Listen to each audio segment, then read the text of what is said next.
Indo-British Advanced Pain Clinic, నొప్పి మాయం surgery దూరం. For appointments 9155515563.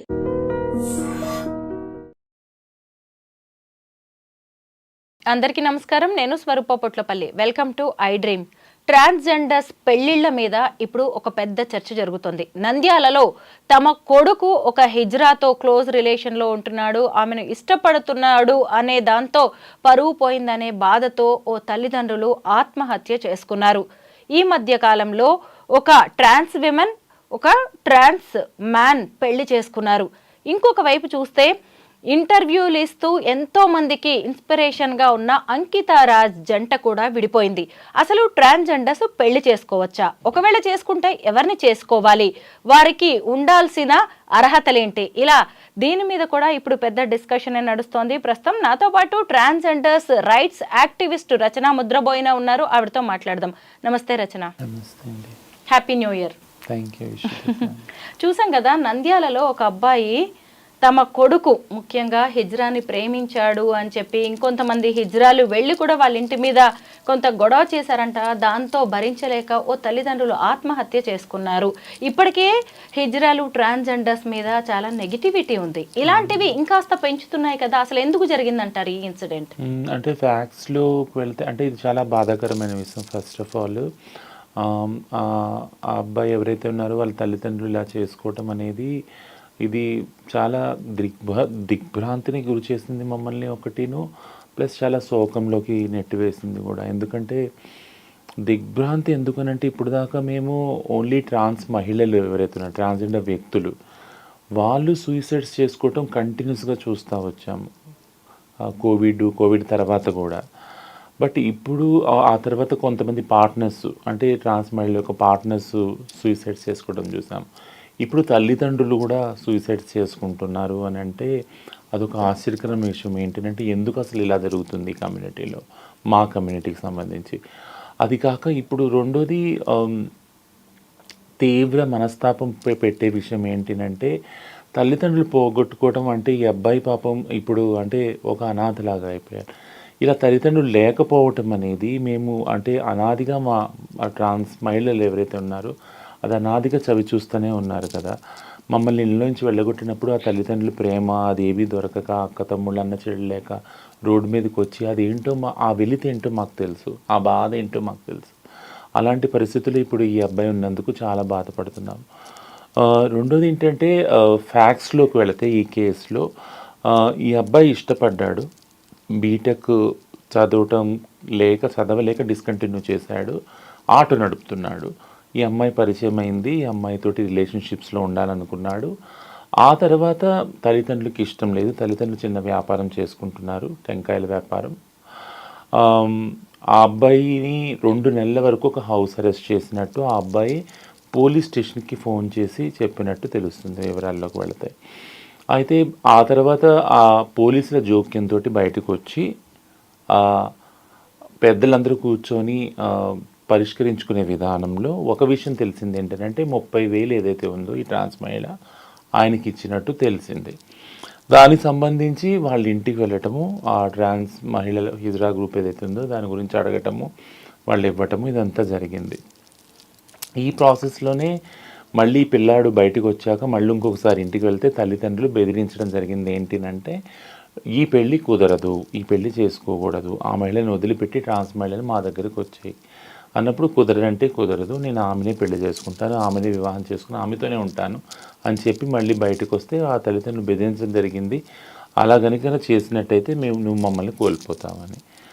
కానీ కోల్పోతామని అన్నారు కానీ బట్ ఆత్మహత్య చేసుకుంటామని అనలేదు. బట్ తీరా చూస్తే ఈ ఆత్మహత్య జరిగిందనమాట. ఇది ఫ్యాక్ట్స్ యాక్చువల్గా. సో ఇదొక పరువుకు సంబంధించిన హత్యలాగానే ఉంది. ఎందుకంటే ఎందుకు పరువు సంబంధించిన అంటున్నానంటే ఇప్పుడు ఇంటర్ కాస్ట్ మ్యారేజ్ చేసుకున్నప్పుడు ఏదైతే పరువు పోతుందో, పెద్ద కులం వాళ్ళు తక్కువ కులాన్ని చేసుకోవటం, కొన్ని ఒక తరంలో మనం చూసాము, అక్కడ హత్యలు చూసాము, ఆత్మహత్యలు చూసాము. అలాంటిదే సేమ్ ఇలాంటి పరువు హత్యలు అంటే ఆత్మహత్య, ఇది ఒక పరువుకు సంబంధించిన ఆత్మహత్యలాగానే మేము దీన్ని చూస్తున్నాము.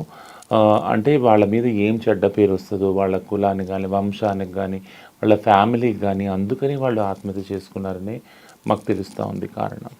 రచన, అసలు మీరు ఒక మగ వ్యక్తిగా పుట్టి ఆడ వ్యక్తిగా మారేటప్పుడు మీ కుటుంబ సభ్యులు, మీ ఫ్యామిలీ మెంబర్స్, మీ రిలేటివ్సే ఒప్పుకోరు. అలాంటిది మీరు ఇలాగా వేరే జెండర్లోకి మారిన తర్వాత ఒక సామాన్య వ్యక్తి మిమ్మల్ని భార్యగా లేదంటే భర్తగా స్వీకరించడానికి వాళ్ళ కుటుంబం ఎలా ఒప్పుకుంటుంది అంటారు? ఇంకొకటి ఏంటంటే ముఖ్యంగా మీతో వారసులు, నెక్స్ట్ జనరేషన్ అనేది ఉండదు.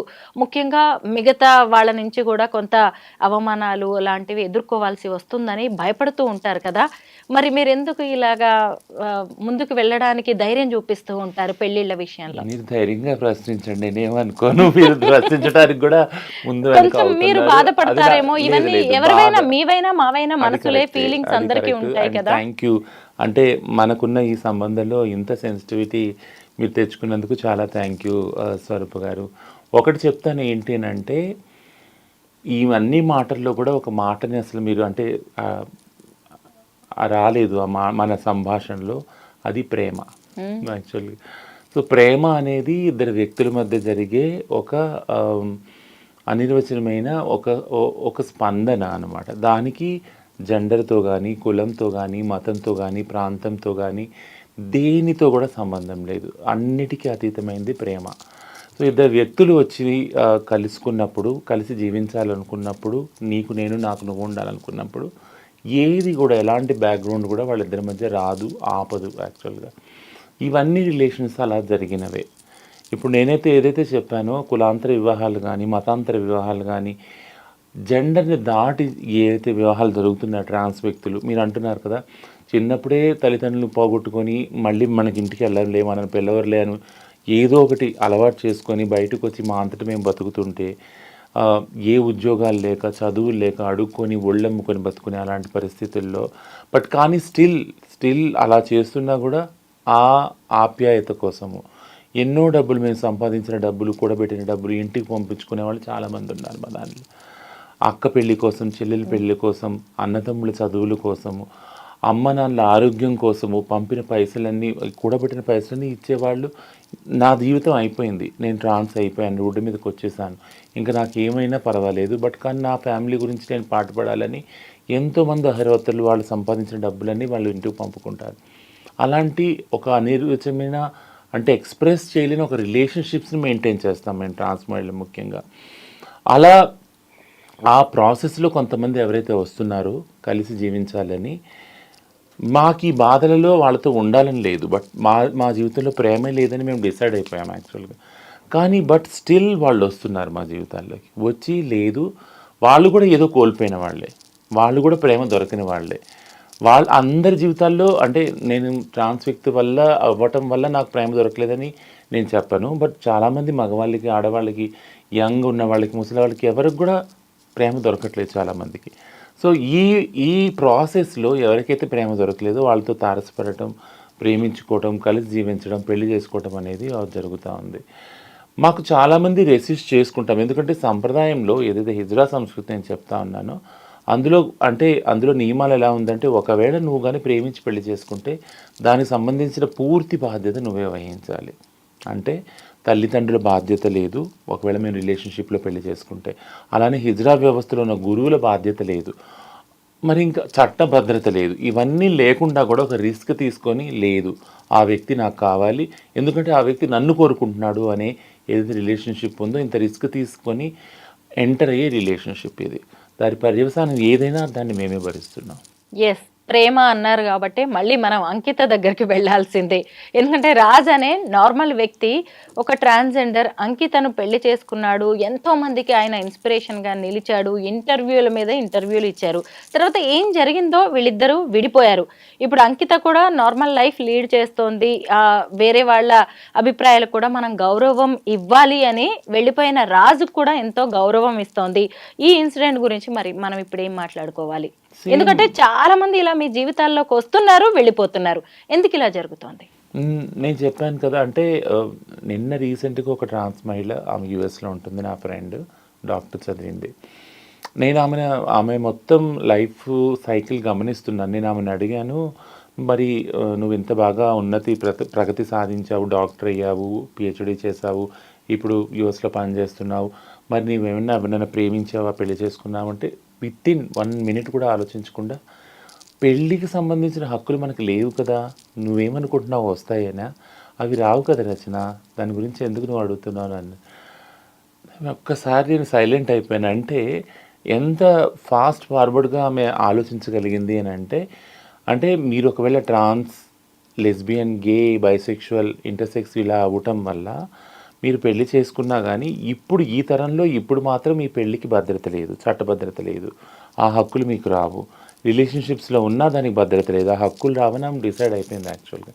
సో ఆమె ఒక మెకానికల్ లైఫ్ని ఆమె అలవాటు చేసేసుకుంది. ఏంటంటే లవ్ లేదు, ఏది లేదు. ఇది ఎందుకు చెప్తున్నాను, ఎగ్జాక్ట్లీ ఇది తెలిసే అంకిత సైలెంట్ అయిపోయిందంటారా, తన లైఫ్ తను లీడ్ చేస్తుందంటారా? రీజన్స్ అన్నీ కూడా అటే వెళ్తున్నాయి. ఇంతకుముందు మనం డిస్కస్ చేసినా కూడా ఏదైతే సోకాల్డ్ బైనరీ స్టీరియోటైపింగ్ సమాజం ఉందో, ఆ సమాజంలో ఒక సంస్కృతి ఉందో, ఆ సంస్కృతిలో మ్యారేజెస్ కానీ రిలేషన్షిప్స్ కానీ ఉన్న ఏదైతే భద్రత ఉందో అదంతా చూసుకుని ఉంటే అవి కాకుండా ఉండే రిలేషన్షిప్స్ ఏవైతే ఉన్నాయో వాటికి ఖచ్చితంగా భద్రత లేదు. భద్రత లేకపోగా ఒకలాంటి ప్రెషర్ ఏముందంటే ఎప్పుడు ఈ రిలేషన్స్లో ఎందుకున్నారు మీరు, ఇవి చెడ్డవి, ఈ మనుషులు వ్యక్తులు మంచివారు కాదు, వీళ్ళ క్యారెక్టర్ లేదు, వీళ్ళ క్యారెక్టర్ లెస్, వాళ్ళు వీళ్ళతో ఉండకూడదు, వీళ్ళతో ఉండకుండా మీరు వచ్చేయండి అనే ఒక ఫోర్స్ అయితే ఉంది. అది నిరంతరం జరుగుతూనే ఉంది, దానికి అందరూ బలవుతూనే ఉన్నారు.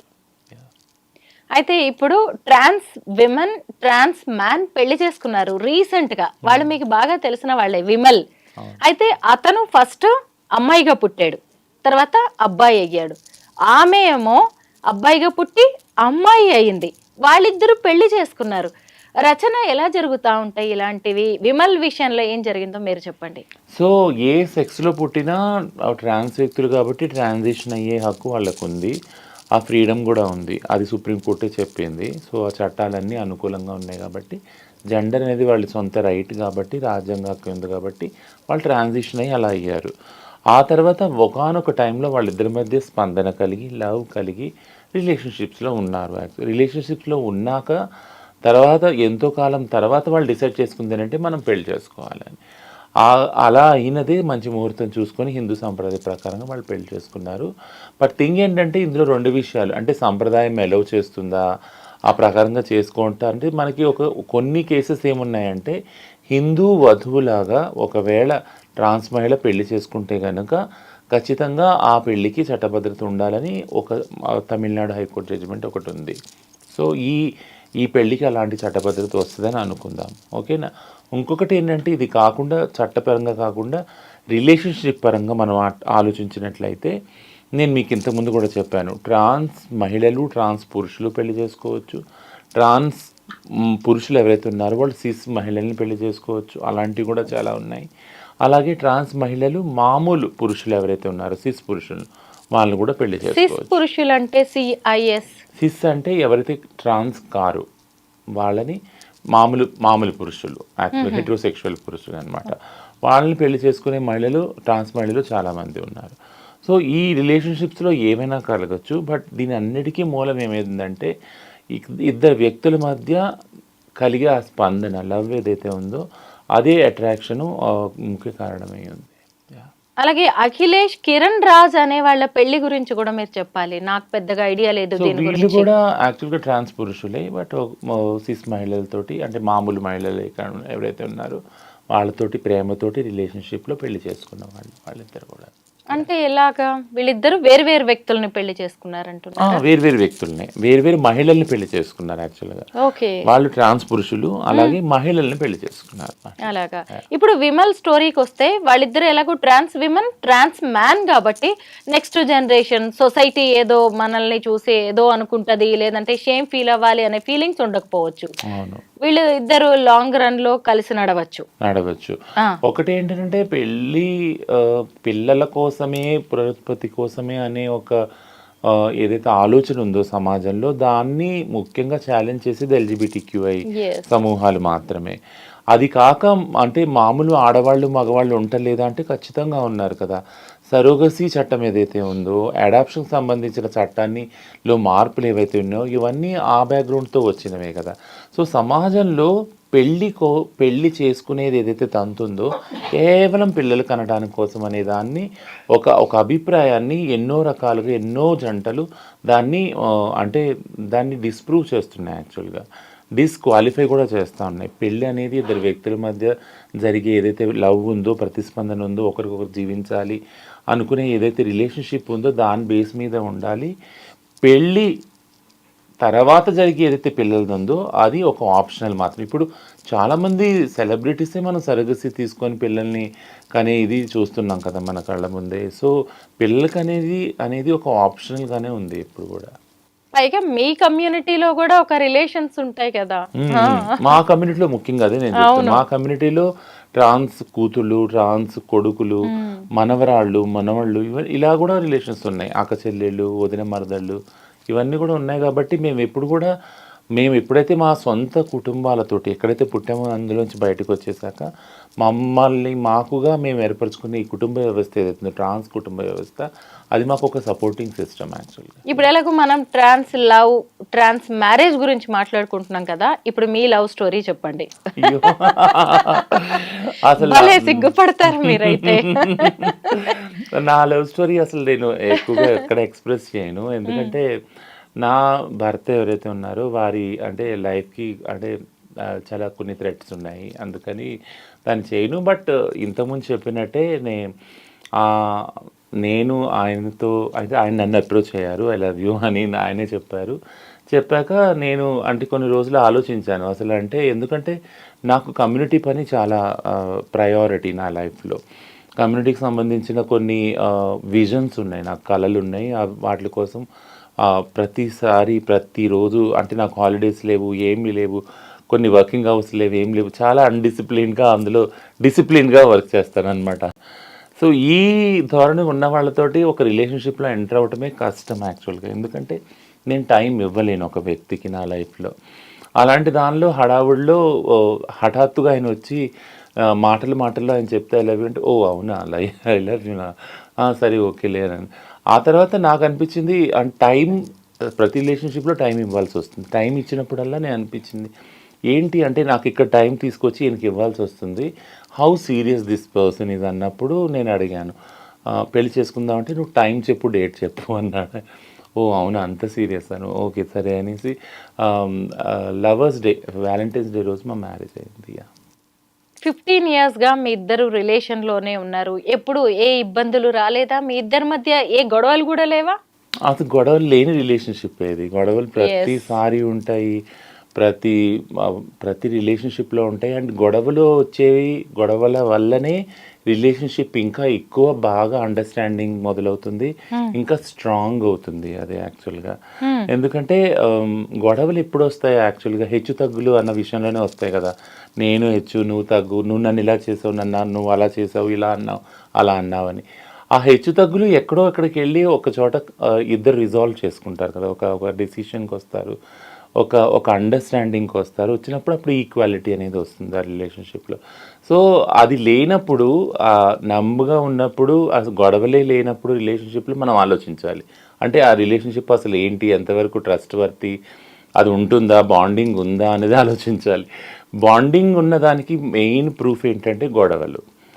సో గొడవలు ఉన్నప్పుడు గొడవలు పడతాము, తర్వాత గొడవలు మర్చిపోయి రిజాల్వ్ చేసుకొని ఒకటవుతాము. That's a very beautiful experience.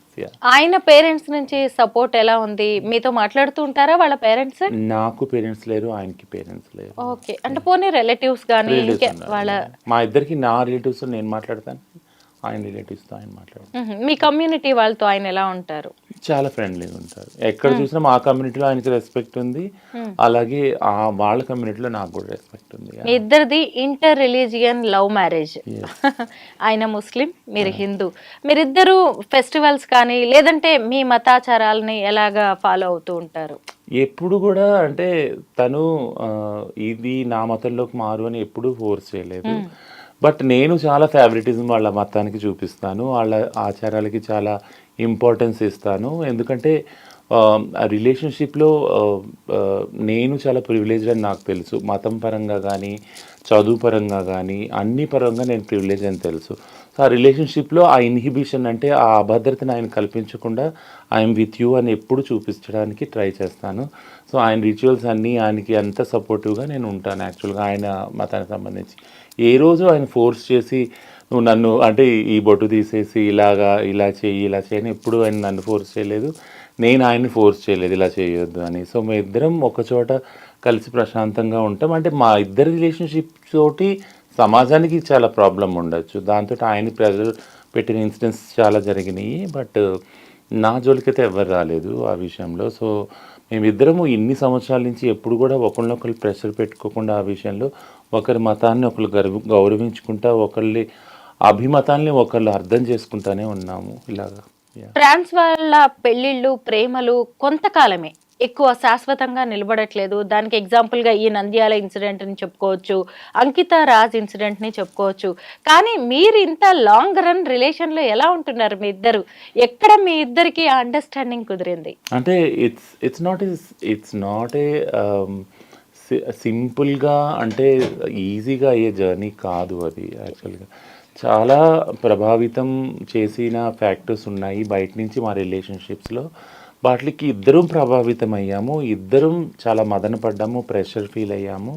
Only thing ఏంటంటే నాకు ప్రెషర్ నుంచి బయటకు వచ్చే ఒక కమింగ్ అవుట్ ఏముందని అంటే నాకు కమ్యూనిటీ వర్క్. యాక్చువల్గా తనకు ప్రెషర్ ఉన్నప్పుడు ఆ స్పేస్ ఇచ్చేదాన్ని నేను. తను ఏవైతే బయట నుంచి వివక్షత ఎదుర్కొని ఏదైనా ప్రెషర్ ఫీల్ అయినప్పుడు తనకు ఆ స్పేస్ ఇచ్చేదాన్ని. You take your own time, ఇది ఉంటుంది, ఇది నాకు అర్థమవుతుంది, నీకు ప్రెషర్ నీ ద్వారా నా దగ్గరికి వస్తుంది సమాజం, నాకు తెలుసు అది, but you take your own time, నేను నీకున్నాను ఈ జర్నీలో అని.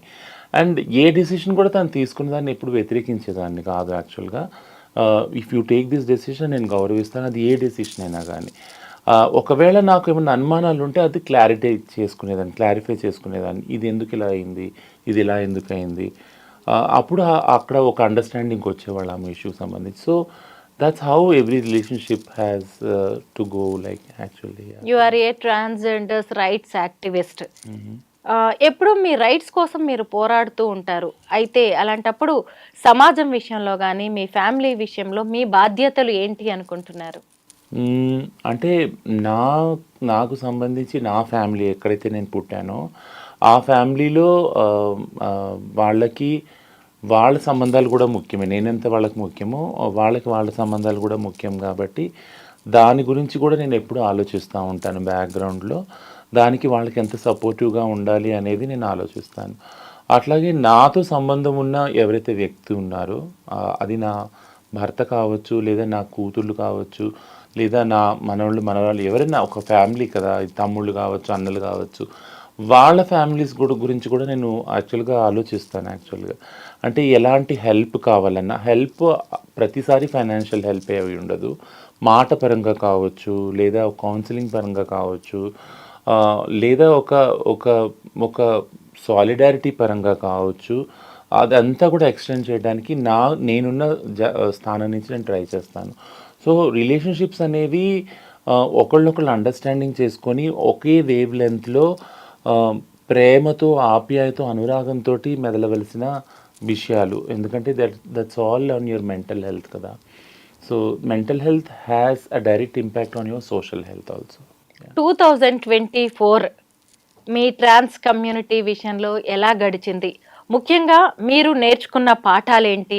మీరు మీ కమ్యూనిటీ విషయంలో ఇది మంచి జరిగింది, మేము ఈ విజయాలు సాధించాము, ఈ విషాదం మాకు మిగిల్చింది అని 2024 విషయంలో మీరు ఏం చెప్తారు? 2024 is a historical year for me. Great. చాలా అంటే ఎందుకంటున్నానంటే ముఖ్యంగా తెలంగాణ, మేము ఎక్కడి నుంచి అయితే మేము ట్రాన్స్ మూమెంట్గా ఎమర్జ్ అయ్యి మొత్తం దేశం విదేశాల వరకు మేము ఒక మూమెంట్ రూపంలో సంతరించుకొని వర్క్ చేయడం స్టార్ట్ చేసాము రైట్స్ గురించి. ఈ తెలంగాణలో ఈ క్లినిక్స్ రావటం, 33 జిల్లాల్లో కూడా హెల్త్ పరంగా ఆ ఫెసిలిటీస్ రావటము, 44 మంది ట్రాన్స్ వ్యక్తులకి ఉద్యోగాలు రావటము, ఇదంతా కూడా ఇట్స్ లైక్ హిస్టారికల్ ఇయర్ 2024.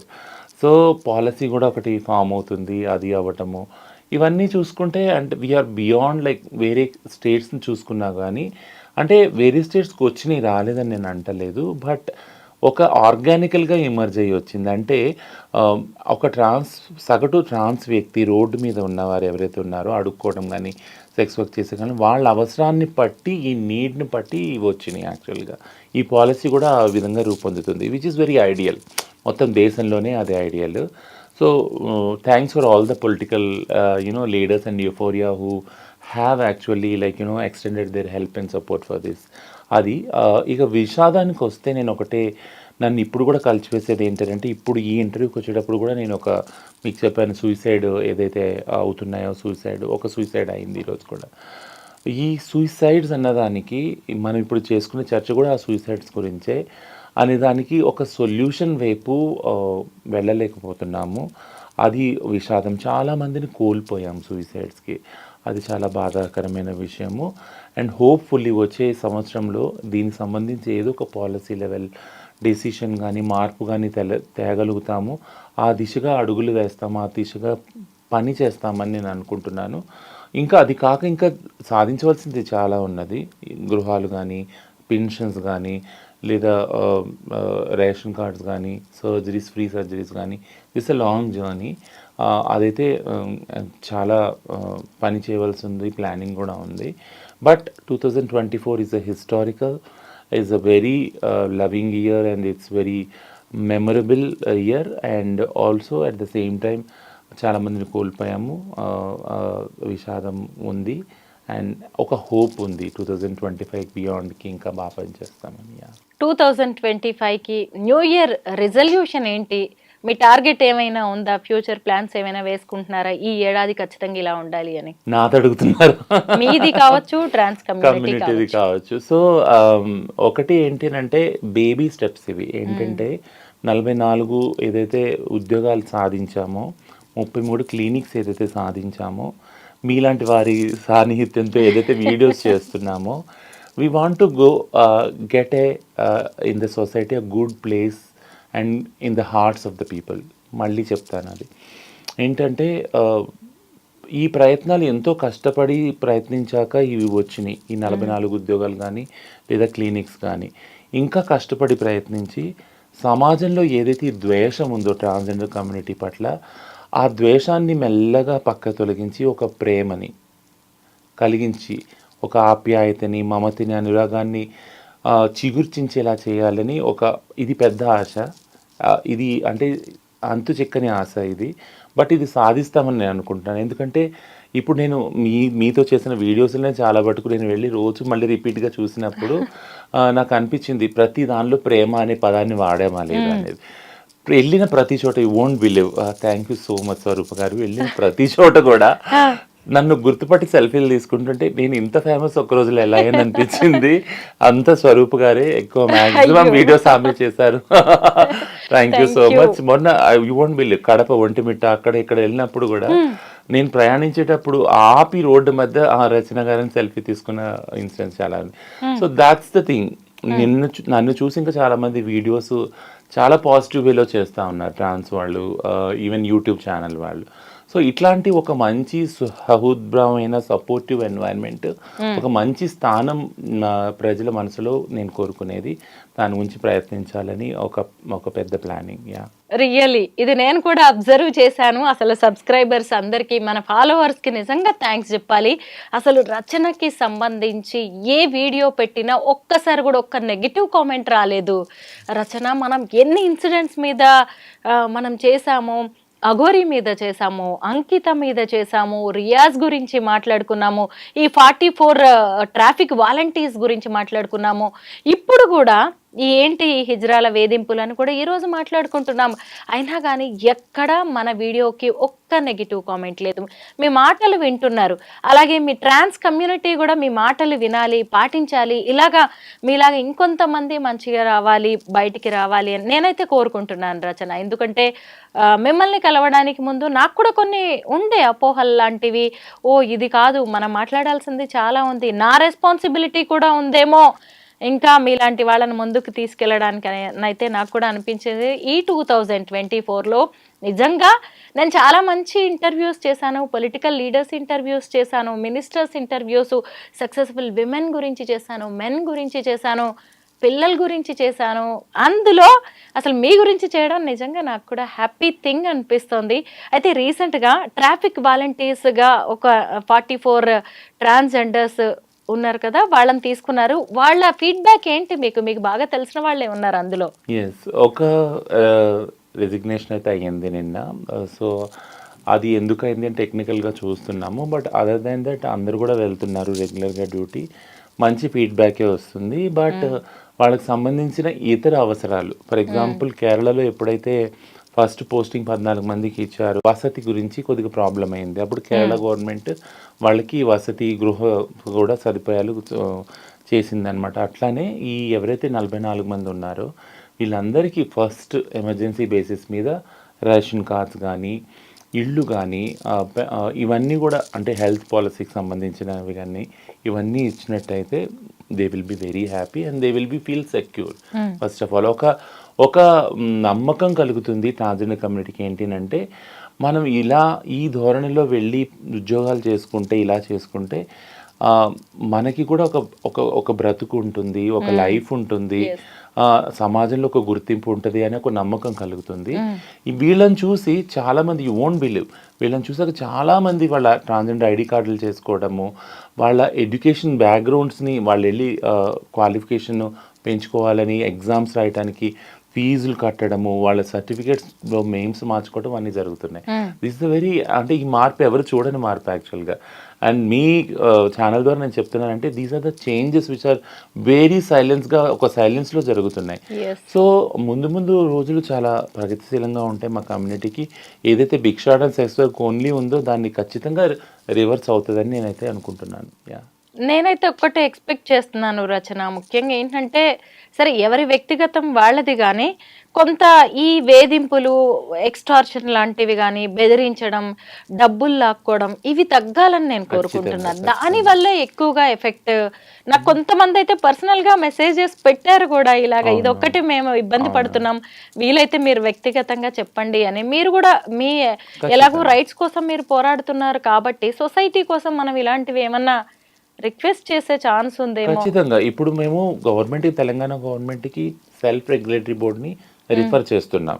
ఈ బోర్డ్స్ అంటూ వచ్చేసాక గవర్నమెంట్ కూడా ఒక స్ట్రిక్ట్ స్టెప్, ఎవరైతే భిక్షాటనలు ఉన్నారో వాళ్ళకి సంబంధించి కొన్ని పాలసీ లెవెల్ చేంజెస్ చేస్తున్నారు. ఈ రెండు సమన్వయం అయినప్పుడు ఖచ్చితంగా ఏదైతే న్యూసెన్స్ ఉందో ఈ సో కాల్డ్, ఇది ఖచ్చితంగా 2025లో మేము మినిమైజ్ చేయడం కాదు, మొత్తానికి జీరో చేయడానికి మేము కంకణం అయితే కట్టుకున్నాం. ఖచ్చితంగా జరుగుతుంది. మీరు మన లాస్ట్ ఇంటర్వ్యూలో కూడా చెప్పారు, గవర్నమెంట్ మీకు సర్జరీస్ కోసం కూడా ఆరోగ్యశ్రీ లాంటి వాటిలో పెట్టింది, కొన్ని ఆప్షన్స్ అని కూడా పెట్టారు. అది చాలా మంచిది. చక్కగా వాటిని యూజ్ చేసుకొని మంచి పని వైపు మీరు వెళ్ళిపోవచ్చు కూడా. ఇవన్నీ చేయాల్సిన అవసరం లేదు, ప్రభుత్వమే ఇంత సపోర్ట్ చేస్తుందంటే. అవును, దానికి సంబంధించిన పాలసీ అంతా ఇప్పుడు ఫ్రేమ్ అవుతుంది. ఒకసారి అది రోల్ అవుట్ అయినాక గ్రాడ్యువల్గా 2025లో ఒక డిఫరెంట్ పిక్చర్ కనిపిస్తుంది. ఇంకొకటి, పేరెంట్స్ లో కూడా కొంచెం మార్పు రావాల్సిన అవసరం అయితే కనిపిస్తోంది. ఎందుకంటే తమ పిల్లల్లో ఒకళ్ళు కొంచెం తేడాగా ఉన్నారు అన్నప్పుడు పిల్లలకి ఏదైనా హెల్త్ ఇష్యూస్ వస్తే అమ్మ వాళ్ళు వదిలేస్తారా, అలాగే ఈ పిల్లల్ని కూడా కొంచెం అక్కున చేర్చుకోవాల్సిన అవసరం ఉంది పేరెంట్స్. మెయిన్ ఇక్కడ నుంచి వస్తేనే బాగుంటుంది కదా.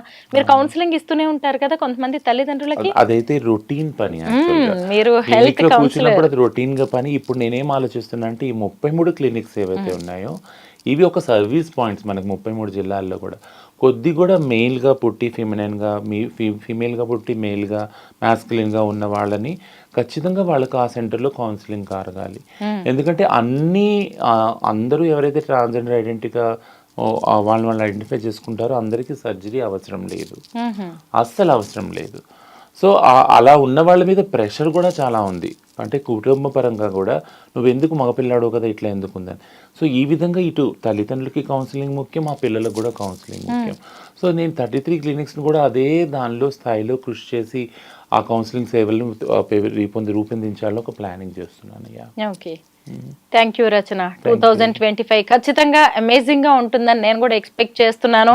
ఇలా అనాలిసిస్లు కావచ్చు, ఇంకేవైనా మంచి మంచి వీడియోస్ కూడా మనం చాలా చేయాలి. ట్రాన్స్ కమ్యూనిటీ గురించి, సొసైటీ గురించి చాలా మాట్లాడుకుందాం. Thank you so much Rachana. Once again happy new year. Happy new year.